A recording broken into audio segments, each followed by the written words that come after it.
بسم اللہ الرحمن الرحیم اللہم صلی علی محمد وعلی آل محمد وبارک وسلم۔ کتاب الاحکام، امام بخاری رحمۃ اللہ علیہ کتاب الاحکام میں پیارے نبی صلی اللہ علیہ وسلم کے فرامین بیان کر رہے ہیں۔ عن انس بن مالک رضی اللہ عنہ قال قال رسول اللہ صلی اللہ علیہ وسلم اسمعوا واطیعوا، رواہ البخاری۔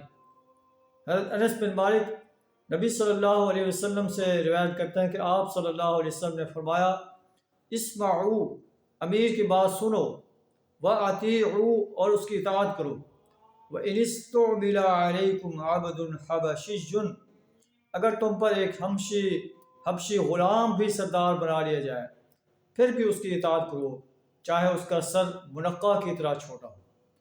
ایک اور مقام پر ابو ہریرہ روایت کرتے ہیں کہ آپ صلی اللہ علیہ وسلم نے فرمایا انکم ستحرسون علی الامارہ، تم امارت یا سرداری پر حرص کرو گے، وستکون ندامۃ یوم القیامہ، لیکن یہ قیامت کے دن تمہارے لیے ندامت اور شرمندگی کا باعث ہوگی۔ فنعم المرضعۃ وبئس الفاطمہ، جیسے دودھ پلانے والی دودھ پلاتے وقت جو ہے اچھی ہوتی ہے، لیکن جب دودھ چھڑاتی ہے تو وہ بری لگتی ہے کہ دودھ کیوں چھڑا رہی ہے۔ اس لیے نبی صلی اللہ علیہ وسلم نے امارت کے حرص کو جو ہے منع فرمایا کہ امارت کے حرص نہ کرو، یہ اگر صحیح معنی میں اس کا حق ادا نہیں کر سکو گے تو قیامت کے روز تمہیں پشیمانی کا، پریشانی کا سامنا کرنا پڑے گا۔